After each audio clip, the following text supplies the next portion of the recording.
Praise the Lord. A dúpẹ́ lọ́wọ́ Ọlọ́run fún àánú àti ojúrere rẹ̀ nínú ayé wa. Ẹni tó tún dá wa sí láti rí àlàmísì kínní, ìyẹn ni Thursday kínní nínú oṣù kẹjọ ọdún. Ògo ni fún orúkọ mímọ́ rẹ̀. Àánú àti oore ọ̀fẹ́ rẹ̀ pẹ̀lú ògo rẹ̀ kò ní fi ayé wa sílẹ̀ lórúkọ Jésù. A tún dúpẹ́ lọ́wọ́ gbogbo ẹ̀yin tí ẹ̀ ń kàn sí wa. A dúpẹ́. Mo dẹ̀ dúpẹ́ lọ́wọ́ Ọlọ́run wípé ju èyí tí a lè sọ tàbí tí a lè wí lọ, Ọlọ́run yóò bá yín pàdé lọ́nà ìyanu. Ògo Ọlọ́run yóò farahàn nínú ayé yín ní orúkọ ńlá Jésù Kristi Olúwa wa. Gẹ́gẹ́ bí ìṣe wa, ìpàdé ọ̀sọ̀ọ̀sẹ̀ yìí ní ọjọ́ Thursday yìí ó wà fún ogun tí olúkúlùkù dojúkọ, kí Olúwa kó fi yọ̀ sí ayé wa níbi tí a ti ní ìṣòro tàbí níbi tí ó dàbí ẹni pé ó fẹ́ máa dògún. Ohun tó wà fún nìyẹn. Mo dẹ̀ gbàgbọ́ lórúkọ Jésù ìyanu á ṣẹlẹ̀ nínú ayé ẹ̀. Lórúkọ Jésù ògo Ọlọ́run á farahàn nínú ayé ẹ̀. Ǹjẹ́ ní báyìí ká tó lọ sínú ọ̀rọ̀ Ọlọ́run, ẹ jẹ́ ká gbàdúrà ní orúkọ Jésù, ní agbára ńlá ti Jésù. A gbé yín ga bàbá, a fọpẹ́ fún yín. A tẹríba fún ìjẹ́ lọ́ba yín. A tẹríba fún ìjẹ́ olúwa yín. A gbé yín ga lọ́pọ̀lọpọ̀ torí pé ẹ fẹ́ wa. Ìfẹ́ ní ayérayé lẹ fi fẹ́ wa. Olúwa gba ọpẹ́ wa. Olúwa gba ìyìn wa. Ǹjẹ́ gbogbo ẹ̀ṣẹ̀ Ọlọ́run nítorí àánú yín tó ń sọ̀rọ̀, ẹ jẹ́ kí àánú parẹ́. Ẹ̀ṣẹ̀ tó lè dènà àdúrà wa, àìṣedéédé wa, gbogbo ìwà búburú, gbogbo ìwà ìgbọràn, gbogbo òkò tó nǹkan, gbogbo ohun tó lù mọ́ irọ́ tàbí èké nínú ayé ẹnì kọ̀ọ̀kan tó lè dènà ojú rere yín láyé wa, Olúwa dáríjì. Lọ́wọ́lọ́wọ́ Olúwa fa ọ̀run ya, kí àwọn òkè kó yọ ní iwájú rẹ, kí àwọn ènìyàn rẹ kó rí ìdáǹdègbà, kí àwọn èèyàn rẹ kó rí ìgbàlà àti ìwòsàn. Bẹ́ẹ̀ ni kó rí Olúwa ní orúkọ Jésù Kristi Olúwa wa. Àmín. Praise the Lord. Àkórí ọ̀rọ̀ Ọlọ́run tí à ń sọ̀rọ̀ lé lórí lónìí ni má ṣe fetí sí ohùn Gòláyátì. Má ṣe fetí sí ohùn Gòláyátì. Má ṣe fetí sí ohùn Gòláyátì. Mo mú ibi kíkà fún ọ̀rọ̀ yìí láti inú ìwé Sámúẹ́lì kínní orí 17 ẹsẹ̀ 33 sí 37. Tí a bá wò dáadáa nípa ọ̀rọ̀ Gòláyátì yìí, Daniel 1 Samuel 17 láti ìbẹ̀rẹ̀ títí dé òpin ló gba ọ̀rọ̀ yìí rò. Ṣùgbọ́n a kàn mú àwọn ẹsẹ̀ díẹ̀ fún ibi tí àwa fẹ́ lò lénìí. Tó kà báyìí pé Sọ́ọ̀lù sì wí fún Dáfídì pé ìwọ kò lè tọ̀ Fílístì yìí lọ láti bá a jà, nítorí pé ọ̀dọ́mọdé ni ìwọ, òun sì jẹ́ jagunjagun láti ìgbà èwe rẹ̀ wá. Dáfídì sì wí fún Sọ́ọ̀lù pé nígbà tí ìránṣẹ́ rẹ̀ ń ṣọ́ àgùntàn bàbá rẹ̀, kìnìún kan sì wá àti àmọ̀tẹ́kùn kan. Ó ti gbé ọ̀dọ́ àgùntàn kan láti inú agbo. Mo sì jáde tọ̀ ọ́, mo sì lù ú, mo sì gbá a kúrò lé ẹnu rẹ̀. Nígbà tí ó sì dìde sí mi, mo gbá irùngbọ̀n rẹ̀ mú, mo sì lù ú, mo sì pa á. Ìránṣẹ́ rẹ̀ pa àti kìnìún àti àmọ̀tẹ́kùn náà. Aláìkọlà Fílístì yìí yóò sì dàbí ọ̀kan nínú wọn, nítorí pé òun ti pe ogun Ọlọ́run alààyè ní ìjà. Dáfídì sì wí pé Olúwa tó gbà mí lọ́wọ́ kìnìún àti lọ́wọ́ àmọ̀tẹ́kùn, òun náà ni yóò gbà mí lọ́wọ́ Fílístì yìí. Sọ́ọ̀lù sì wí fún Dáfídì pé lọ, Olúwa yóò sì pẹ̀lú rẹ. Olúwa kó bùkún kíkà àti gbígbọ́ ọ̀rọ̀ rẹ̀.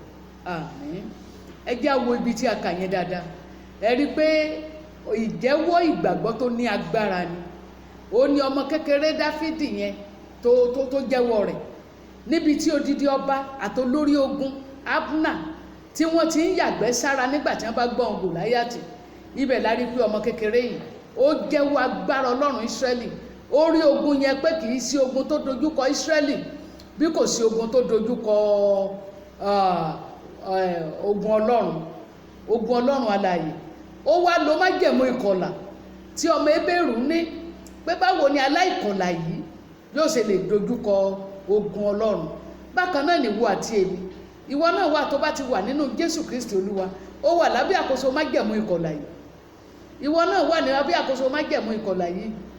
èéṣe tí ogun òkùnkùn yóò gbé ogun ìmọ́lẹ̀ Ọlọ́run mi, èéṣe tí ogun aláìkọlà yóò gbé ogun ìkọlà Ọlọ́run mi, èéṣe tí ẹnikẹ́ni yóò gbé òní Olúwa mi nínú ayé rẹ.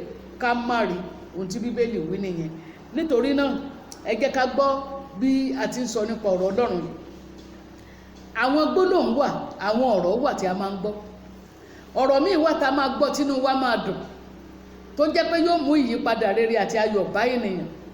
Ọ̀rọ̀ míì dẹ̀ wà tó pé tó o bá gbọ́ báyìí ọkàn rẹ á gbọgbẹ́. Ẹlòmíì àgbọ́rọ̀ míì ó lè dákú, ẹlòmíì àgbọ́rọ̀ míì ó lè ṣubú lulẹ̀. Ṣùgbọ́n tí ọ̀rọ̀ tí à ń sọ yìí, irú ọ̀rọ̀ bẹ́ẹ̀ ni ọ̀rọ̀ Fílístínì.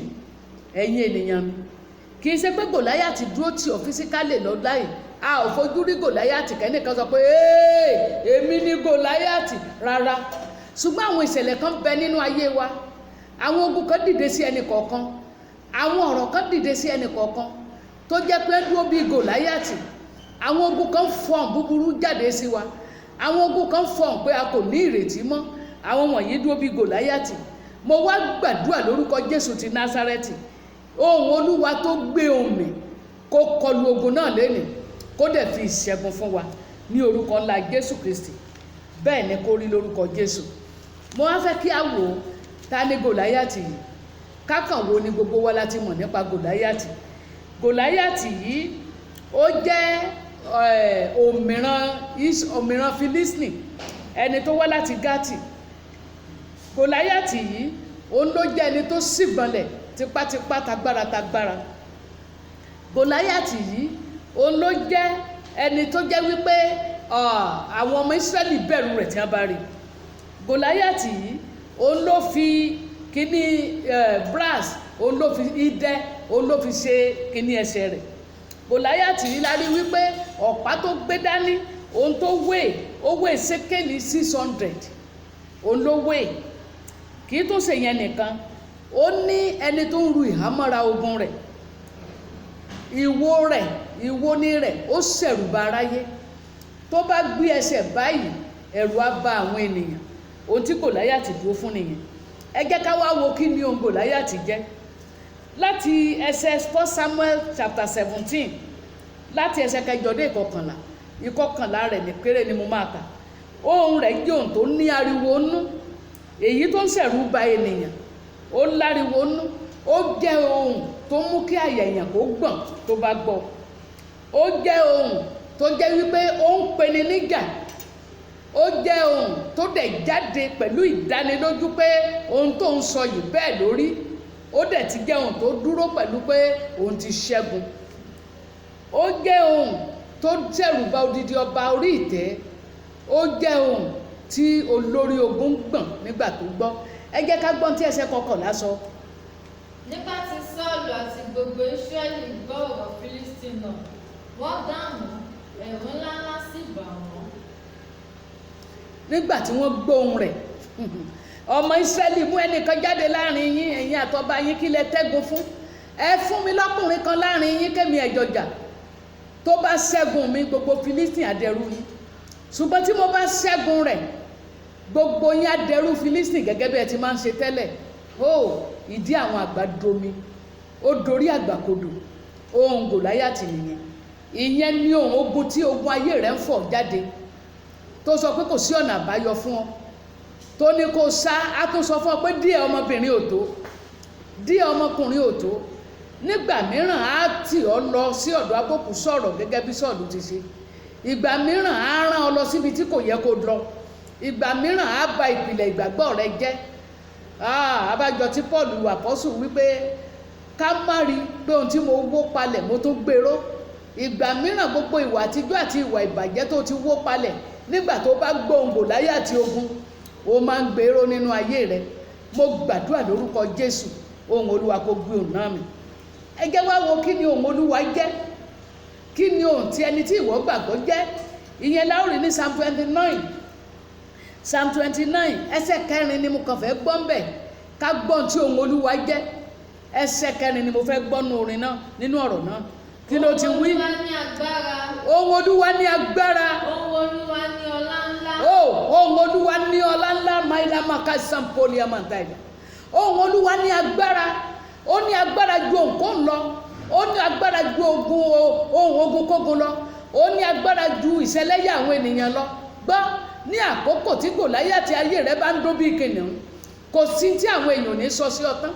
Wọ́n lè fún ọ lórúkọ, tó o bá jóbìnrin wọn á fún ọ lájẹ́, tó o bá jọkùnrin á lè pé nǹkan kan ló ṣẹlẹ̀ sí ọ.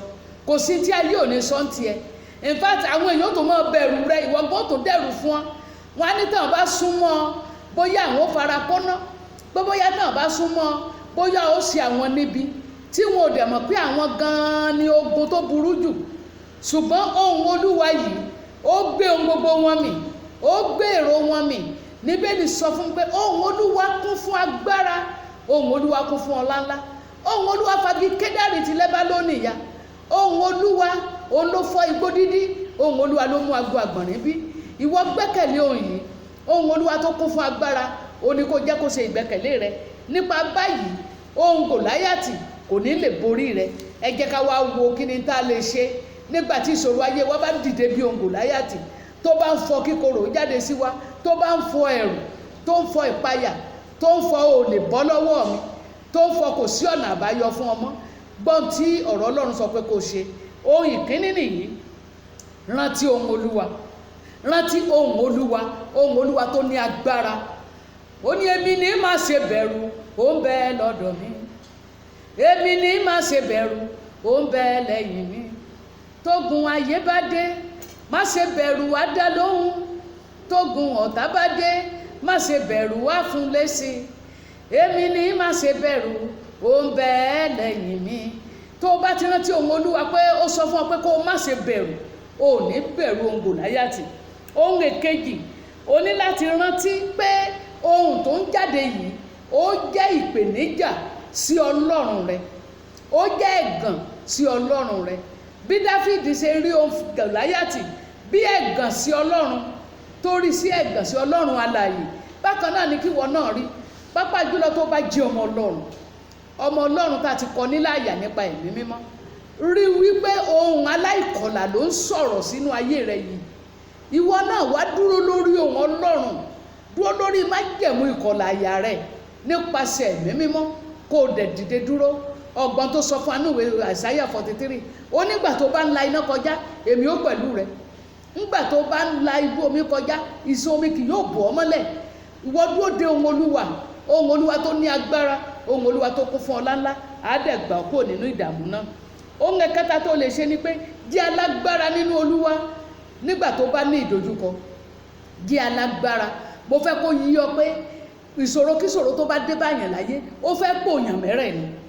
Ìṣòro kíṣòro tó bá dìde sí ọ, ó fẹ́ pa ọ́ láró ni. Ìṣòro kíṣòro tó bá dìde sí ọ, ó fẹ́ bọ́ sí ògo lára rẹ.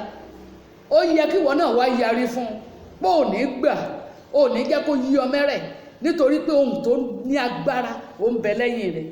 Ohun ẹ̀kẹrin ta ní láti ṣe ni pé rántí ohun tí Ọlọ́run ti ṣe fún ọ tẹ́lẹ̀. Wo bí ọmọ kékeré yẹn ṣe rántí. Odidi ọba gan ò rántí mọ́, kò rántí bó ṣe jagun Náhásì ní 1 Samuel 11. Ará Amónì kò rántí mọ́, kò rántí àwọn ogun tó ti jà t'Olúwa ti gbà mọ́. Abna olórí ogun gan ti gbàgbé. Ṣùgbọ́n Dáfídì rántí bí Olúwa ṣe gbà lọ́wọ́ kìnìún àti àmọ̀tẹ́kùn. Ìwọ náà rántí ire t'Olúwa ti ṣe fún ọ. Ó sà ti ṣẹ́gun kan fún ọ rí, ó sà ti ja ìjà kan fún ọ rí. Agbára rẹ̀ ò yí padà, á sì gbà ọ́. Ohun ẹ̀kẹrin, ohun ẹ̀karùn-ún, gbẹ́kẹ̀lé Olúwa. Ìwọ gbẹ́kẹ̀lé pé ogun tó wà níbí o, Olúwa yóò gbà mí lọ́wọ́ rẹ̀. Bí Dáfídì náà ti pé Olúwa tó gbà ń lọ́wọ́ kìnìún àti àmọ̀tẹ́kùn yóò gbà ń lọ́wọ́ Fílístínì. Ìwọ náà gbẹ́kẹ̀lé Ọlọ́run bẹ́ẹ̀. Ohun ìkẹfà tó ní láti kíyèsí ni pé rántí ní ìgbà gbogbo, ìwọ ọmọ Ọlọ́run, ìwọ tó ń gbóhùn mi báyìí, ohunkóhun tó wù kó dé, rántí ní ìgbà gbogbo pé Ọlọ́run ló ń fi agbára fún àwọn ènìyàn rẹ̀. Kí ni Psalm 29:11 sọ?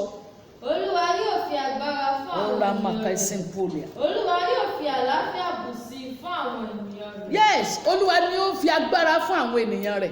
Ìgbà tó bá tó wá ní agbára báyìí, àwọn èèyàn tó sọ̀rọ̀, má jẹ́ kí ohun wọn dì.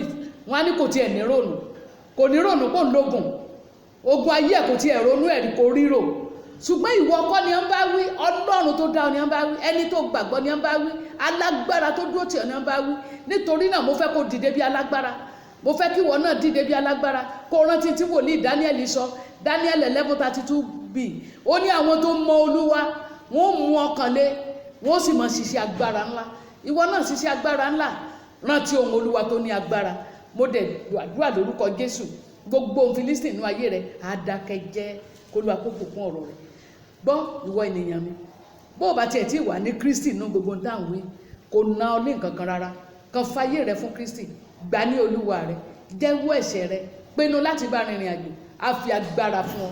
Ọ̀rọ̀ Ọlọ́run á ṣẹ sí ọ lára bí àwọn tó gbàgbọ́, àwọn ni a fi agbára fún láti jẹ́ ọmọ Ọlọ́run. Ìwọ náà yóò ní agbára àti jẹ́ ọmọ Ọlọ́run, wàá dẹ̀ lè dojúkọ ohun Gòláyátì kì tó bá fọ̀ sínú ayé rẹ̀. Mo gbàdúrà lórúkọ Jésù, mo pa láṣẹ, mi ò dá lábàá, nítorí àṣẹ ọ̀rọ̀ Ọlọ́run. Mo wí lórúkọ Jésù pé gbogbo Gòláyátì tó ń fọ̀ sínú ayé ẹ, lórúkọ Jésù ó yá kó dákẹ́ jẹ́. Gbogbo ìhàlẹ̀ ogun tó sọ pé kò sí ọ̀nà àbáyọ fún ọ, ó mo sọ nípa àṣẹ ọ̀run lórúkọ Jésù, irú òun náà mo ní kó dákẹ́ jẹ́. Ohun Olúwa tó ní agbára, tó sì ní ọlá ńlá, gbogbo ohun ìbànújẹ́, gbogbo ohun ìpọ́njú, gbogbo ohun kò sọ́nà àbáyọ mọ́, gbogbo bó lálẹ́ rẹ ó ti rí, gbogbo bó ló ṣe parí ìrìn àjò rẹ, ohun Olúwa kó gbé òun náà mì. Ó yá gba agbára àti ṣe rere, ó yá ìwọ ló ṣẹ́gun, gba agbára ìṣẹ́gun, gba agbára ìtẹ̀síwájú, gba agbára láti bá Ọlọ́run rìn, kí ọ̀tá kó má ṣe borí rẹ, ìwọ ló borí wọn ní orúkọ ńlá Jésù Kristi Olúwa wa. See you next week Thursday.